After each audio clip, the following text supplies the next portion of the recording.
más interactiva. A lo largo de esta semana se ha estado recibiendo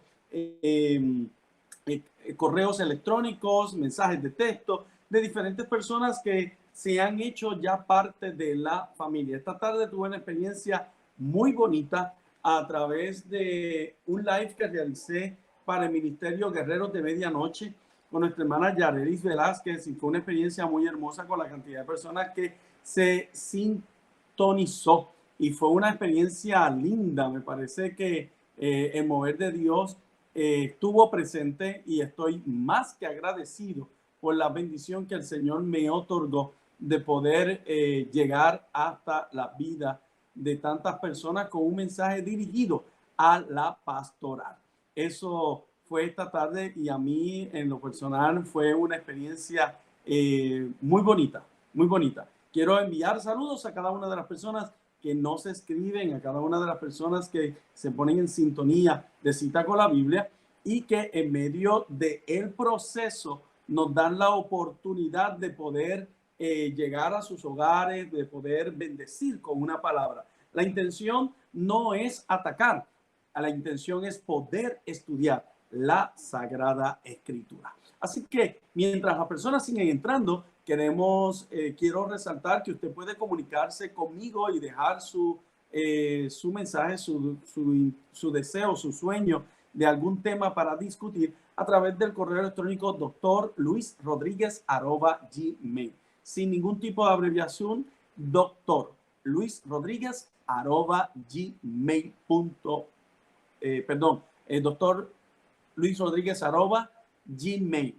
Así que usted va ahí a escribir su mensaje, me deja el texto que usted desea que estemos explicando, o la pregunta bíblica que usted tiene, y con mucho gusto vamos a estar respondiendo. El tema de hoy, hablando acerca de la paternidad espiritual, ¿existe o no existe la paternidad espiritual?, es una petición de un pastor, y voy a responderle a través de este espacio. Así que vamos ya a entrar en materia.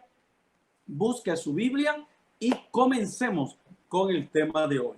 La paternidad espiritual existirá. Así que vamos a entrar en la materia, o vamos a entrar de lleno en lo que nos enseña la Sagrada Escritura. Es sumamente importante para mí el poder resaltar que yo no puedo dar una enseñanza solamente enfocándome en un lado de la historia. Lo ideal, tal vez para muchas personas, simplemente decir la paternidad espiritual no existe, y no existe porque la Biblia dice que no.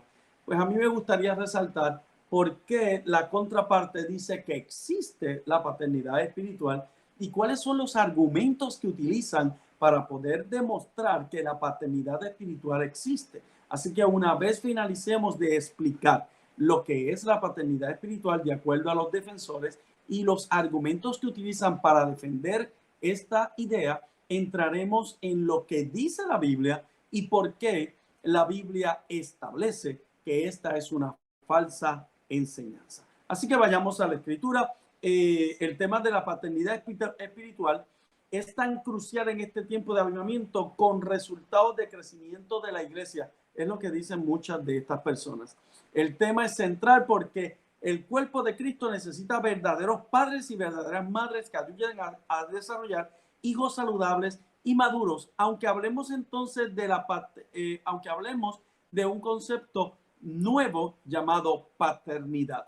Fíjense que usted ve muchas de estas personas predicando o haciendo videos enseñando, las mujeres especialmente dice: estoy teniendo un parto espiritual, y en mi parto espiritual estoy pariendo ministerios, estoy pariendo una iglesia. Usted oye pastores diciendo que tienen partos espirituales en donde están dando a luz un nuevo hijo en la fe, o están dando a luz una nueva congregación que plantarán. Pero ¿qué es la paternidad espiritual visto desde aquellos que son defensores de la paternidad espiritual?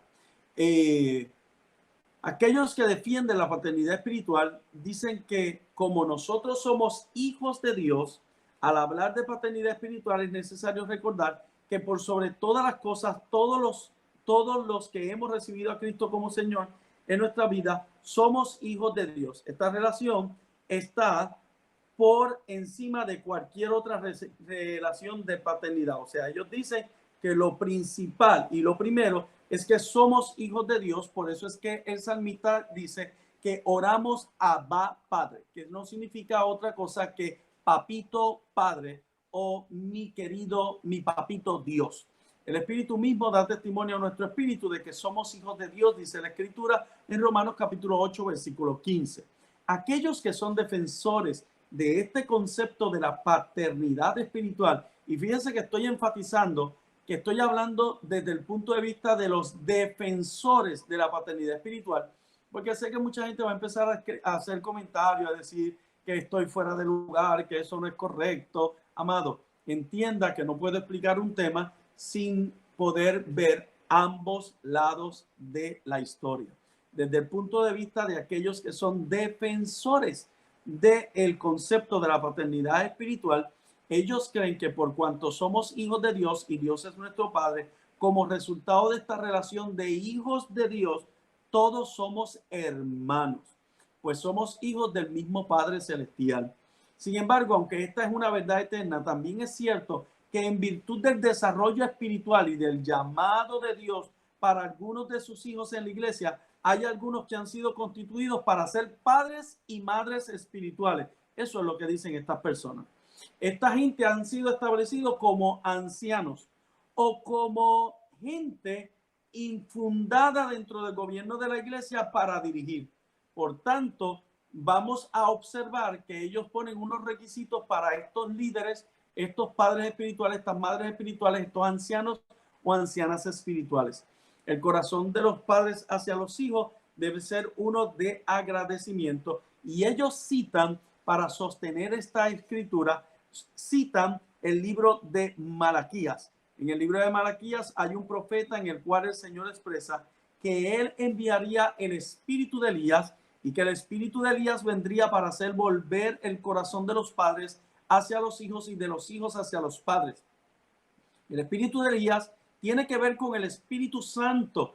Ellos creen que es el Espíritu Santo quien trae un mover por medio del profeta Elías para que resurja el concepto apostólico profético que le da la paternidad al pueblo de Dios, a la iglesia, habilitándola para alcanzar su madurez en pleno desarrollo. Le voy a explicar esto en español.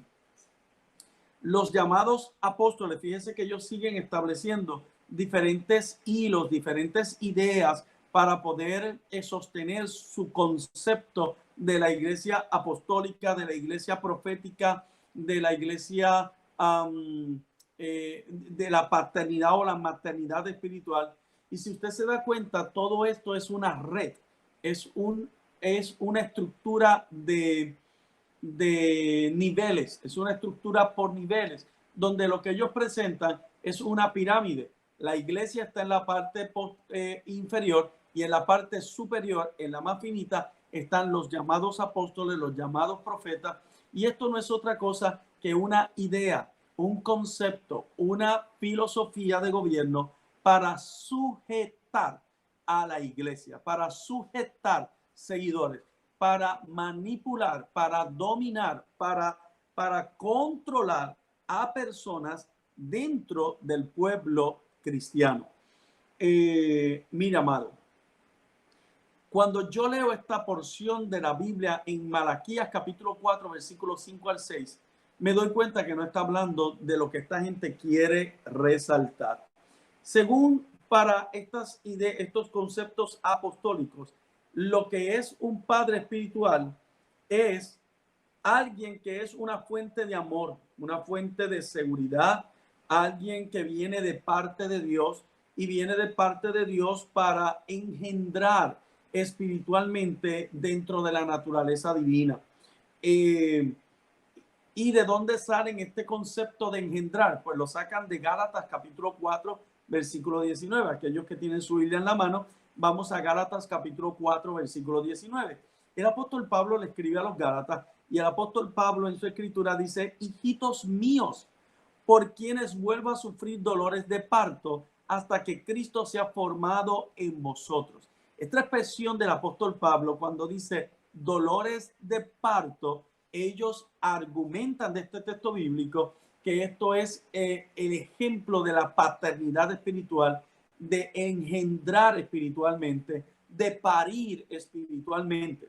Y cuando vemos esto en la escritura, me doy cuenta que el apóstol Pablo no hablaba de esto. Cuando usted lee todo el capítulo 4, se da cuenta que el apóstol Pablo está hablando de que siente un gran dolor, una gran situación, porque la iglesia de Gálatas lo que estaba haciendo era contendiendo.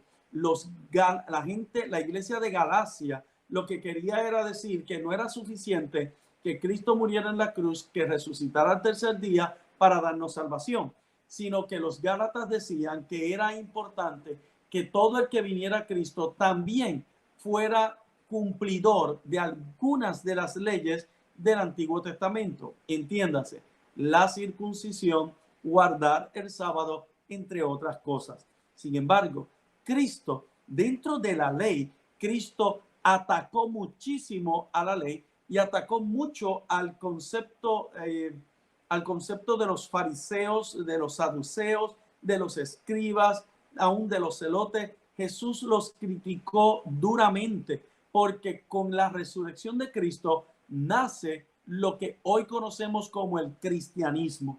En ese sentido, mis amados, lo que la Biblia nos está enseñando es que el mismo Cristo atacó la estructura de la iglesia judaica, atacó los cimientos de la ley de Moisés, las 613 leyes que componía el concepto de la ley. En este sentido, en el presente, vemos a muchas de estas personas diciendo que ellos tienen una autoridad paternal, una autoridad apostólica, una autoridad profética, y ellos se venden como los que van a alimentar la iglesia, como los que sostienen a la iglesia, y cuando hablan de ser alimentador de la iglesia, se refieren a Primera de Pedro capítulo 2, versículo 2. Primera de Pedro capítulo 2, versículo 2, donde la Biblia dice: desead como niños recién nacidos la leche espiritual no adulterada, porque por ella crezcáis para salvación. Ellos dicen que ellos son el sostén de la iglesia, son los proveedores, son los que buscan multiplicarse en otros. Ellos son los que transmiten vida a la iglesia de Cristo. Ellos son los que tienen un corazón tierno para predicar, y ellos son los que tienen la capacidad para tener funciones de un padre espiritual. Así que estos llamados apóstoles, estos llamados padres espirituales, estos llamados apóstoles proféticos, dicen que ellos son los que protegen a la iglesia, los que dan ejemplo a la iglesia, los que tienen la capacidad para corregir a la iglesia y los que empoderan a la iglesia. Cuando hablamos de empoderar, nos referimos a los que le dan autoridad. Ellos son, según sus palabras, los que les dan autoridad a la iglesia de Jesucristo. Yo tengo un problema con toda esta filosofía del apostolado, con toda esta filosofía de los profetas, porque todo este movimiento comienza para los años 2000. Y cuando comienza todo este proceso, comienza con un llamado profeta de los Estados Unidos que recibe una revelación y dice que Dios lo llama para que él para que él restituya apóstoles sobre la faz de la tierra, y que la intención de los apóstoles sería sostener, transformar y hacer que la iglesia se mantuviese viva en nuestra generación. Yo tengo un problema bien drástico con esto, y el problema drástico que tengo es que si Dios a través del Espíritu Santo levantó profetas, y estos profetas que levantó, los levantó con la intención de hacer que la iglesia reviviera, yo me pregunto, ¿qué pasó con la iglesia desde Cristo hasta el año 2000 que nunca antes necesitó apóstoles?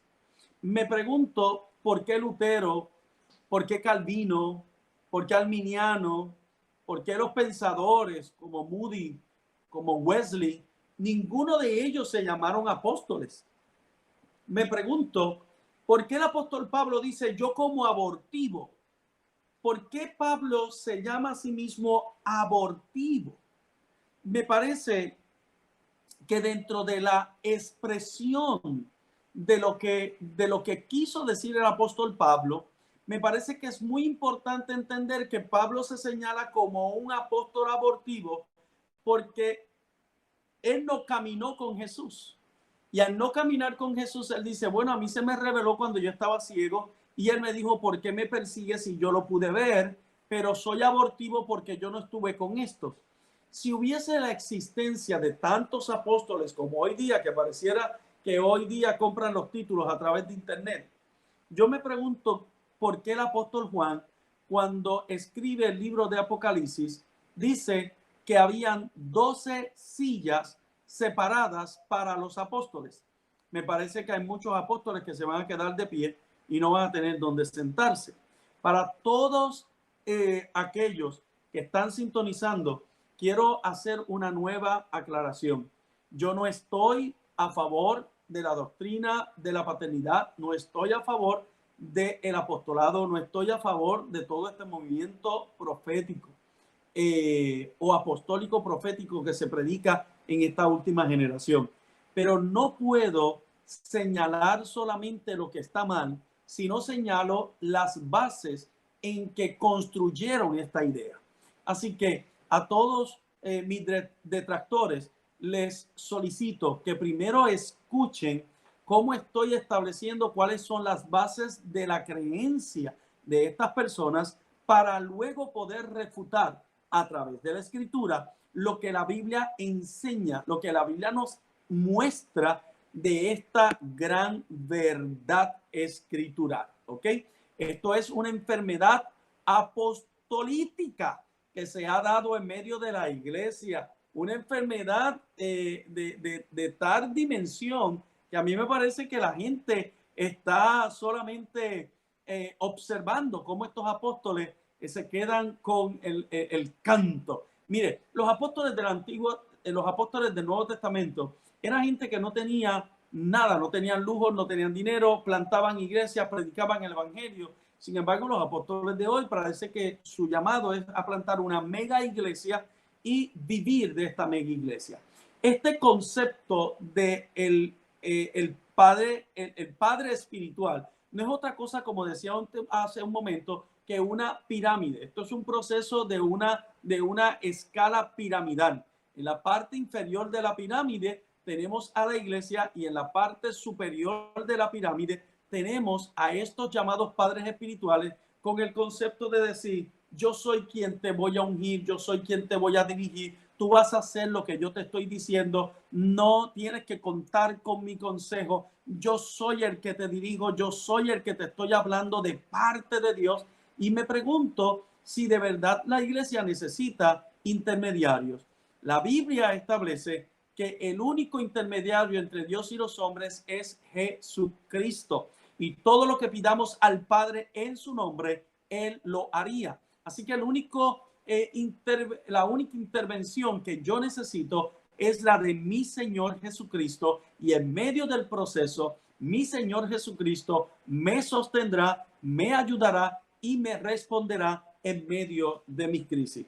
Veamos cuáles son los conceptos, y voy a citar a dos expresiones de un famoso apóstol a quien no voy a mencionar por nombre, porque la intención de cita con la Biblia no es señalar gente, sino llamar a un despertar escritural. Mire, la falsa doctrina de la paternidad espiritual o apostólica, como les dije, comenzó en el año 2000 a través de una visión para un predicador norteamericano, y luego esto se popularizó en Colombia y se fue regando por todo el mundo. Ahora tenemos apóstoles en todos lados, pareciera que te dan una pastillita, tú te la bebes y ya eres un apóstol. Mire la expresión que se utiliza. Dice, si no tienes un padre espiritual apostólico, no tienes identidad espiritual de hijo. Si no tienes identidad espiritual de hijo, entonces no tienes derecho a la herencia espiritual. Aquí yo quiero hacer un paréntesis. Esta es la frase de un llamado apóstol, de esos que son super apóstoles, de los que están a punto de ser ángeles o serafines. Mire cómo este caballero dice, si tú no tienes un padre espiritual apostólico, no tienes identidad espiritual de hijo. Y yo me pregunto, ¿mi identidad espiritual de hijo me la da un apóstol o me la da ser lavado con la sangre de Cristo, que me limpia de todos mis pecados y que me hace nueva criatura, y por consiguiente mi Padre Celestial me recibe como heredero de su gracia? ¿Será así? ¿O es que yo estoy leyendo esta Biblia? Este apóstol dice, si no tienes identidad como padre espiritual apostólico, no tienes identidad espiritual como hijo. Y si no tienes identidad espiritual de hijo, si tú no tienes identidad espiritual de hijo, entonces dice, no tienes derecho a la herencia espiritual. Espera un momento. Porque la Biblia me dice, es que yo voy a infartar con estos temas, pero la Biblia me dice que yo soy coheredero del Señor. Dice, porque soy real sacerdocio, linaje escogido, nación santa. Entonces, cuando el Señor me identifica de esta manera, me identifica de esta manera porque dice en la Escritura que yo soy coheredero con Jesús. Yo soy, por medio de su sacrificio en la cruz del Calvario, yo soy llamado hijo de Dios. Y ahora de momento aparece gente diciendo, no. Si tú no tienes un padre espiritual y este padre espiritual no es apóstol, tú no tienes una identidad espiritual. Pues yo no sé, amado, porque yo me siento con una identidad espiritual y mi identidad espiritual nunca ha dependido de un apóstol. De momento utiliza una segunda frase y esta frase para mí es peor. Dice, si tú tienes problemas para llamarme a mí papi, entonces tú tienes un grave problema de sumisión en tu vida. En serio. Espere. Él quiere que se le llame papi o padre, porque si no, yo no me estoy sometiendo a la autoridad apostólica. Pero cuando yo voy a la Escritura, la Biblia me desmiente esto. Mis amados, mi identidad como cristiano no viene de los preceptos utilizados por Moisés en la ley de Jehová. Mi identidad como cristiano viene de lo que la Biblia dice. Si confesares con tus labios que Jesús es el Señor y que Él lo levantó de medio de los muertos, entonces serás salvo. De verdad. Yo tengo que respirar porque yo pienso que hoy me va a dar algo del corazón. Cuando la Biblia dice que del interior de nosotros correrán ríos de agua viva, dice, el que cree en mí, como dice la Escritura, de su interior correrán ríos de agua viva. Debe buscar otro texto bíblico que me hable de identidad. Veo a Jesús diciéndole a toda aquella gente en Galilea, veo a Jesús diciendo, pero recibiréis poder cuando haya venido sobre vosotros el Espíritu Santo, para que me sean testigos en Jerusalén, en Judea y hasta lo último de la tierra. Cuando yo veo estas porciones escriturales, me puedo amanecer diciendo muchas otras, porque hay muchas otras promesas de parte de Dios para cada uno de nosotros. Cuando yo veo estas promesas de parte de Dios para la iglesia, yo tengo que detenerme y reflexionar y decir, ¿de dónde esta gente sacan estas loqueras? Y la respuesta que viene a mi mente es que es su afán por manipular, por controlar, por dominar el pensamiento de las mentes débiles. No solamente mentes débiles, y quiero ser bien responsable con lo que le voy a decir ahora. El problema más grande que tenemos es que tenemos muchos cristianos que cantan coros, que levantan manos, que hacen oraciones al Señor, pero en su corazón desean vivir como el mundo. ¿Por qué? Porque salieron del pecado, salieron de la inmundicia, pero el pecado y la inmundicia no han salido de sus corazones. Y como el pecado y la inmundicia no han salido de sus corazones, refutan la palabra del pastor, refutan la crítica del pastor, refutan la prédica del pastor, refutan los consejos del diácono, refutan los consejos de todos los que están a su alrededor. Y cuando yo veo esto dentro de la experiencia de lo que es ser creyente, tengo que levantar mi voz de protesta y tengo que decir, señores, ustedes saben cuál es el problema. El problema es que por no haber creído a la verdad, la Biblia dice que les es dado espíritu de error. Por no haber creído a la verdad de Dios, por no haber creído al evangelio, por no creer a su palabra, por no creer lo que está escrito, la Biblia dice que les es dado espíritu de error. Observe cómo muchas de estas personas un día empezaron a decir, es que yo no creo eso, es que yo creo que es de otra manera, es que yo no me siento así, porque mi corazón, pero la Biblia dice, engañosa más que todas las cosas, es el corazón.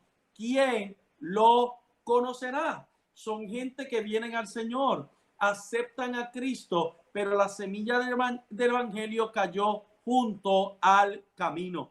Necesitamos despertar a la verdad del evangelio, mis amados. La Biblia establece, y este es el texto que usted tiene que aprender de memoria. La Biblia dice en Mateo capítulo 23, versículo 9, la Biblia dice, y no llaméis Padre vuestro a nadie en la tierra, a nadie en la tierra, a nadie en la tierra. Mateo 23, versículo 9. Y no llaméis a nadie vuestro Padre en la tierra, porque uno es vuestro Padre, el que está en los cielos. Evidentemente, Jesús se refería a la paternidad espiritual de esta última generación. Jesús está diciendo, no llames a nadie vuestro Padre en medio de esta tierra. Mire, yo amo a mis ovejas y amo profundamente al que he tenido la oportunidad de pastorear, amo al que me falló, amo al que me hirió, al que me lastimó, al que me criticó, al que se fue de la iglesia sin la bendición. Y yo creo que el 90% de las personas se han ido de la iglesia sin mi bendición. Y aún así, yo le aseguro que yo amo a cada una de esas vidas. Pero el hecho de que yo los ame y que algunos me digan, usted es como mi papá, es muy diferente que digan que yo soy como su papá, a que yo diga, yo soy tu papá. Esto es una metáfora. Él puede o ella puede decir, pastor, lo amo como si fuera mi papá, pero yo no soy su papá, yo soy el pastor, yo soy la guía espiritual, yo soy quien le brinda un cuidado, quien predico la palabra del Señor. Y de momento yo veo a esta gente en este afán y en este deseo de grandeza, de crecimiento, de grandeza, de crecimiento, de grandeza. Es como que no es suficiente ser pastor. Jesús de Nazaret era el Hijo de Dios y el único título que se dio a sí mismo fue cuando dijo, yo soy el buen pastor y el buen pastor su vida da por las ovejas. ¿Por qué hay tanta gente en nuestra generación refutando el título pastoral? Usted es pastor, no hay nada más hermoso que dirigir una grey de hombres y mujeres a los que Dios comparó con ovejas. Y a ti, pastor o pastora, te comparó con el dueño o aquel que pastorea el rebaño. ¡Qué cosa tan hermosa! ¿Cómo es posible que tengamos tanta gente en esta lucha de los títulos, en esta lucha por reconocimiento? Porque yo quiero que me aplaudan, porque yo quiero que me reconozcan, porque yo quiero que me digan, mire, mis amados, esto pica, esto molesta. Alguien me escribió ayer y me decía, estoy deseando que termine todo el aislamiento social para que usted deje de hacer video. Y yo le respondí, qué triste, porque abrí el canal de YouTube. Así que voy a seguir haciendo video. Y voy a seguir predicando la palabra porque es el último tiempo. Este es el tiempo de la avanzada y necesitamos hablar del evangelio. Alguien me preguntó también, me dijo, ¿por qué no hay tantos seguidores cuando usted hace un live? Pues yo tengo una respuesta. Porque cuando Jeremías, el profeta de Dios, predicaba, las multitudes se iban detrás de Pasur, porque Pasur les hablaba lo que ellos querían escuchar y Jeremías les decía lo que Dios decía. Déjeme explicarle, cuando Juan el Bautista predicaba, las multitudes se alejaban y lo criticaban y lo señalaban y decían que era un loco, pero todos los días iba al desierto a bautizar en las aguas porque el Espíritu Santo de Dios le acompañaba. Es importante que podamos entender que la multitud que te rodea no es lo que determina que tú eres buen o mal ministro. Lo que determina que tú eres buen o mal ministro es lo que el apóstol Pablo dijo a la iglesia cuando le habló a Timoteo. El apóstol Pablo dijo, he peleado la batalla, he acabado la carrera, he guardado la fe. Y a mí me gusta más la expresión, he guardado la fe. Hoy no estoy dando un estudio tan estudio, me parece que casi me salió el predicador, pero es que se me va a romper el corazón hoy, ¿sabe? Y me importa 3 pepinos, me importa 2 tomates y me importa un ají. Aquel que se pare en la brecha a decir, mire, amado, usted está diciendo cosas que no debería decir. No, la iglesia de Jesucristo tiene que hoy levantarse y predicar la palabra de Dios de verdad. Cristo está a las puertas. Ya no es que va a venir pronto, es que es inminente su llegada. No vino ahorita, no ha llegado ahora, pero puede venir en un instante. Mi alma alaba a Dios. Necesitamos despertar. ¿Por qué hay tanta gente reclamando posiciones que no les corresponden? Si Mateo capítulo 23 versículo 9 dice, a nadie llamáis mi padre en la tierra, porque hay tanto pastor, apóstol, profeta diciendo, yo soy tu padre espiritual. Pues yo no soy nadie. ¿Usted sabe cuál es el título que tiene el hermano Luis Rodríguez? Siervo. ¿Usted sabe lo que es un siervo? Un esclavo. ¿Usted sabe lo que es un esclavo? Uno que dejó de ser esclavo al pecado para ser esclavo de Dios. Por eso es que el apóstol Pablo decía, ya no vivo yo, sino que vive Cristo en mí. Por eso es que el apóstol Pablo decía, estoy con Cristo juntamente crucificado. El evangelio no se trata de los aplausos. El evangelio no se trata de los seguidores. El evangelio no se trata de los deditos para arriba o de los likes que te den. El evangelio no se trata de tus seguidores en el canal de YouTube. El evangelio se trata de Cristo. Se trata de la transformación del poder de Dios. Se trata de su gloria. Se trata de su poder. Se trata de su autoridad. Se trata de que Jesús es primero. Él es primero. Él es primero. Él es primero.